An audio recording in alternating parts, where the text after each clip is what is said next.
Bismillahirrahmanirrahim. Assalamu alaikum, my dear students. This is me, Bilal Ahmad, and you were watching my YouTube channel Al Pak Forces. Students, आज की video में इंशाल्लाह हम mathematics test के part number 6 को discuss करेंगे। तो आप लोगों ने वीडियो के साथ एंड तक जुड़े रहना है और वीडियो को कहीं से भी स्किप नहीं करना। So without wasting any time, let's start the video. हमारा फर्स्ट एमसीक्यूज है 4x square minus 3x plus 4 is a polynomial of which degree. देखिए स्टूडेंट्स, इससे पहले जो मैथमेटिक्स टेस्ट का पार्ट नंबर 5 था उसमें भी हमने ये एमसीक्यू सॉल्व किया था। ये नहीं था लेकिन इसकी तरह दूसरा एमसीक्यूज था।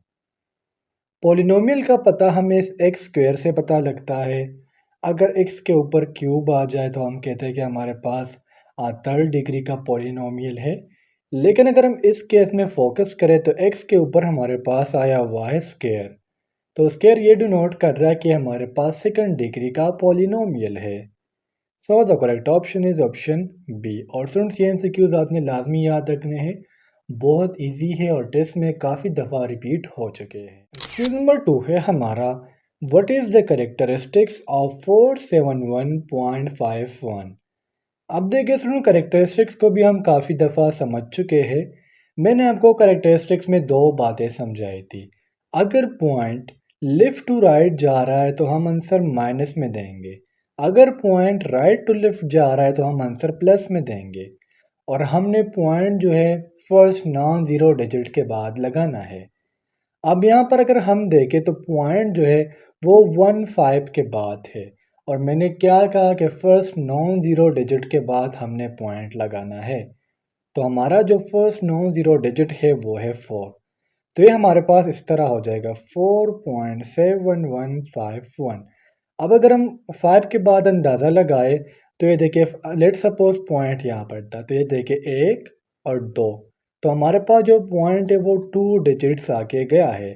तो इसलिए हमारे पास इसका जो करेक्टरिस्टिक्स है अब वो है 2। यहाँ पर आपने करेक्शन करनी है। ये यहाँ पर मुझसे कुछ गलती हुई है, ऑप्शंस मैंने गलत लिखे हुए हैं। आपने करना क्या है, इसकी जगह आपने 2 फुट कर लेना है। इसका जो करेक्टरिस्टिक्स है वो है 2। एक्सक्यूज नंबर 3 है हमारा, साइन 30 इज इक्वल टू। अब देखिए स्टूडेंट्स, ये एमसीक्यूज आपने लाजमी याद करने हैं। साइन 30, साइन 90, साइन 45, इस तरह बहुत सारे एमसीक्यूज होते हैं। कोस थीटा के भी आ सकते हैं, कोट थीटा के भी आ सकते हैं। तो ये एमसीक्यूज आपने लाजमी याद रखने हैं। हर टेस्ट में से 5 to 6 एमसीक्यूज आते रहते हैं। और जो साइन 30 है ये 1/2 के बराबर है। So the correct option is option D. Table में आप लोगों को दे दूंगा, आप वहाँ से सारे वैल्यूज याद कर लेना। क्वेश्चन नंबर 4 है हमारा, 2:4 proportional x ratio 40, then find the value of x। हमें वैल्यूज दी गई है और हमने x की वैल्यू फाइंड करनी है। देखिए स्टूडेंट्स, मैं आपको सोल्यूशन बताऊंगा, साथ साथ मैं पेज भी ऐड करूंगा, लेकिन यहाँ पर मैं जैसे जैसे सॉल्व करता हूँ आप अपने साथ नोटबुक पर नोट कर लेना। देखिए 2:4, अब इस प्रोपोर्शनल को हम इज इक्वल टू के साइन से ख़त्म करेंगे तो हमारे पास हो जाएगा x/40। अब यहाँ पर हमने करना क्या है, ये 4 जो है इस x के साथ मल्टीप्लाई हो जाएगा और ये 2 जो है इस 40 के साथ मल्टीप्लाई हो जाएगा। अब होगा क्या, जब 4x के साथ मल्टीप्लाई होगा तो ये हमारे पास आ जाएगा 4x, 240 के साथ मल्टीप्लाई हो जाएगा तो आ जाएगा 80। तो ये हमारे पास कुछ इस तरह हो जाएगा 4x इज इक्वल टू 80। अब हमने वैल्यू किस चीज़ की फाइंड करनी है, x की, तो हमने x के अकेला करना होगा। तो हम करेंगे क्या, बोथ साइड को 4 से डिवाइड करेंगे। यहाँ पर भी 4 पे डिवाइड कर लेंगे, यहाँ पर भी 4 पर डिवाइड कर लेंगे। 4 4 के साथ कैंसिल हो जाएगा, 4 1 आर 4 एंड 4 20 आर 80। तो x की वैल्यू हमारे पास आ गई 20। एक बार फिर बता दूं, इस प्रोपोर्शनल के साइन को हमने ख़त्म करना है इज इक्वल टू के साथ, फिर हमने क्रॉस मल्टीप्लिकेशन करनी होगी। 4 को x के साथ करेंगे और 2 को 40 के साथ करेंगे। बकाया पेज में आपको दे दूंगा, आप वहाँ से मुलाहिजा कर लेना। और अगर फिर भी आप लोगों को समझ ना आ जाए तो मुझसे कमेंट सेक्शन में भी आप पूछ सकते हैं। एक्सक्यूज नंबर 5 है हमारा, राइट 387000 इन साइंटिफिक नोटेशन। अब स्टूडेंट करेक्टरिस्टिक्स के एमसीक्यूज की तरह है, डिजिट जो है फर्स्ट नॉन ज़ीरो डिजिट के बाद लगेगा। तो ये कुछ इस तरह हो जाएगा 3.87 मल्टीप्लाई बाय 10⁻⁵। अब मैंने 5 क्यों लिखा? पॉइंट जो है वो इस ज़ीरो के बाद था। तो देखिए 1 2 3 4 5 जो डिजिट है वो 5 नंबर आगे गया है, तो इसलिए हमने 10 की पावर में 5 लिख दिया। तो हमारा जो करेक्ट ऑप्शन है वो है option B, mean 3.87 multiply by 10⁵। Excuse number 6 है हमारा, the solution set of under root x minus 4 is equal to 0। अब स्टूडेंट्स यहाँ पर हमने वंस अगेन x की वैल्यू को फाइंड करना पड़ेगा। तो जब हम अंडर रूट को ख़त्म करते हैं तो हम करते क्या है, इस पे स्क्वायर लेते हैं। तो हम इस तरह लिख लेंगे under root x minus 4 is equal to 0। First of all इस 4 को हम इस साइड पर शिफ्ट करेंगे, यहाँ पर माइनस में है तो दूसरी साइड पे जाके प्लस में हो जाएगा। तो ये हो जाएगा under root x is equal to 4। अब यहाँ पर x के ऊपर अंडर रूट है तो हम करेंगे क्या, बोथ साइड पर स्क्वायर ले लेंगे। यहाँ पर भी स्क्वायर लेंगे, यहाँ पर भी स्क्वायर लेंगे। स्क्वायर जो है अंडर रूट के साथ ख़त्म हो गया और x की वैल्यू हमारे पास आ जाएगी 16, चूँकि 4 के ऊपर स्क्वायर है। 4 4 are 16, so x is equal to 16। Our correct option is option B. Number 7 है हमारा, right 547 multiply by 10⁻⁴ in ordinary form. First of all students मैं ऑर्डिनरी फॉर्म में लिख लेता हूँ, फिर मैं आपको समझाता हूँ। अगर हम ऑर्डिनरी फॉर्म की बात करें तो मैं कहूँगा ये हो जाएगा 54700। अब मैंने 00 क्यों लिखा? क्योंकि जो पॉइंट है वो नॉन ज़ीरो डिजिट के बाद है, यहाँ पर है। तो ये देखिए 1 2 3 4, कितने डिजिट आ गया? 4 डिजिट वो आ गया। तो 10 की पावर क्या है, उन्होंने 4 लिखा है। तो इसलिए मैंने कहा कि इसका जो ऑर्डिनरी फॉर्म है वो है 54700। So the correct option is option B. Excuse number 8 है हमारा, right 3.75 multiply by 10⁻⁶ in ordinary form. Once again students वहाँ पर जो पावर था 10 का वो था 4, यहाँ पर पावर है 6। तो मैं first of all ordinary form लिख लेता हूँ। इसका जो ऑर्डिनरी फॉर्म है वो है 375 000 एंड 1 0 मोर, यानी 375 के बाद हमने 4 ज़ीरो लगाने हैं। अब ये कैसे? पॉइंट यहाँ पर है तो देखिए 1 2 3 4 5 6, कितने डिजिट आ गए आगे? 6 डिजिट्स आ गया। तो यहाँ पर पावर क्या है? 6 है। तो इसलिए हमारे पास जो इसका ऑर्डिनरी फॉर्म है वो है option A, mean 375 000 and 0। Question number 9 है हमारा, the value of code 60 is. देखिए स्टूडेंट्स ये एमसीक्यूज काफ़ी दफ़ा रिपीट हो चुके हैं और कोड 60 की हमारे पास जो वैल्यू है वो है 1/√3। So the correct option is option C. Excuse number 10 है हमारा, a circle which passes through 3 sides of a triangle is called. Let's suppose students ये हमारे पास एक सर्कल है और ये इसके अंदर हमने एक ट्रायंगल बना लिया। अब ये जो सर्कल है अगर ये तीनों साइड्स ऑफ ए ट्रायंगल से गुजर रहा है तो इसे हम नाम देते हैं सर्कम सर्कल का। So the correct option is option C. जबकि सम टाइम इसको इन सर्कल का नाम भी दिया जाता है। एक सर्कल जो एक ट्रायंगल के तीनों साइड से गुजरता हो उसे हम नाम देते हैं सर्कम सर्कल का। एक्सक्यूज नंबर 11 है हमारा, which line meet which circle at one point.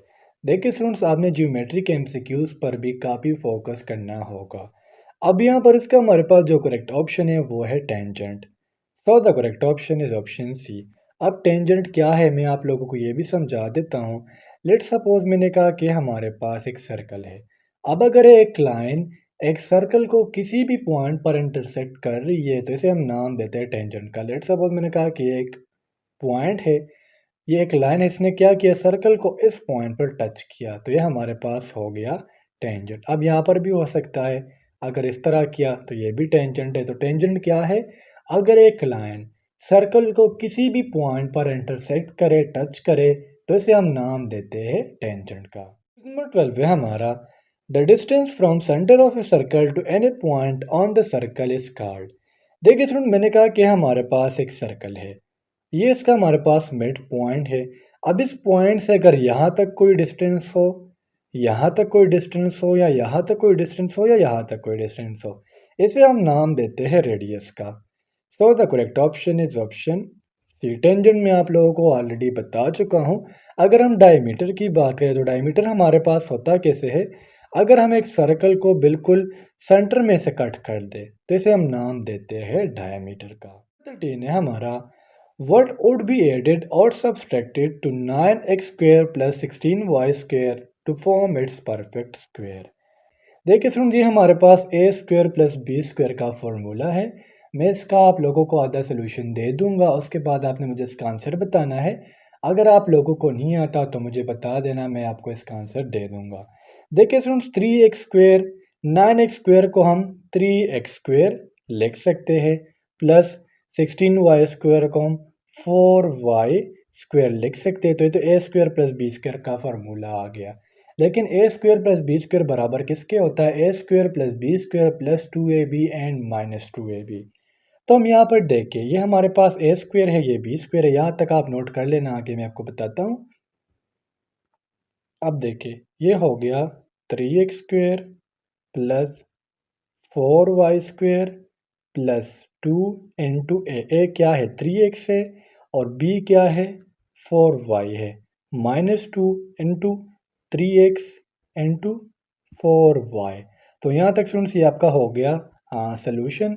इसके बाद आप लोगों ने मुझे इसका आंसर बताना है, अगर आता है तो वेल एंड गुड, नहीं आता तो मुझे बता देना, बकाया सलूशन भी मैं आप लोगों को दे दूंगा। एक्सक्यूज नंबर 14 है हमारा, 2/5x² minus 5x plus 7 is a polynomial on. तो सुनिए, हमारे पास एक रेशनल नंबर है। So the correct option is option B. Rational में कैसे नंबर को कहते हैं, अगर हम इसका स्क्वायर ले लेते हैं हमारे पास अंडर रूट से वो नंबर बाहर आ सकता है। अगर मैं कहूँ कि हमारे पास अंडर रूट 3 है तो ये हमारे पास एक इर्रेशनल नंबर है, क्योंकि अंडर रूट से बाहर नहीं निकल सकता। एक्सक्यूज नंबर 15 है हमारा, x minus 6 into x minus 4 is equal to. हमने करना क्या है, इसकी मल्टीप्लिकेशन करनी है। तो मल्टीप्लिकेशन काफ़ी इजी है। फर्स्ट ऑफ ऑल हम x ले लेंगे, इसको x माइनस 4 के साथ मल्टीप्लाई कर लेंगे। देन माइनस 6 ले लेंगे और इसको x माइनस 4 के साथ मल्टीप्लाई कर लेंगे। यहाँ से हमने x लिया, इसके साथ मल्टीप्लाई किया, फिर माइनस 6 लिया और इसके साथ मल्टीप्लाई किया। अब नेक्स्ट होगा क्या, अगर हम x को x के साथ मल्टीप्लाई करें तो ये आ जाएगा एक्स स्क्वायर। फिर हमने x को माइनस 4 के साथ मल्टीप्लाई किया तो ये हमारे पास आ जाएगा माइनस 4x। माइनस 6 को हमने x के साथ मल्टीप्लाई किया तो ये हमारे पास आ जाएगा माइनस 6x। अब यहाँ पर ये भी माइनस है, ये भी माइनस में है, तो minus minus into minus plus, and 6 4 ज़ार 24, तो ये हमारे पास आ जाएगा प्लस 24। तो अब x square minus 4x into 6 ये हमारे पास हो जाएगा 10x प्लस 24। तो हमारा जो करेक्ट ऑप्शन है वो है option D, mean x square minus 10x and plus 24। तो स्टूडेंट्स, ये थे आज के हमारे मैथमेटिक्स के एमसीक्यूज़। उम्मीद करता हूँ आपको तमाम एमसीक्यूज़ क्लियर हुए होंगे, और अगर फिर भी आप लोगों को कोई भी कन्फ्यूजन हो, कोई भी डाउट हो, तो आप लोग मुझसे कमेंट सेक्शन में पूछ सकते हो। इंशाल्लाह अगले वीडियो में मिलते हैं, तब तक के लिए मुझे इजाज़त दीजिए। मुझे अपने दुआओं में याद रखिए। अल्लाह हाफिज़।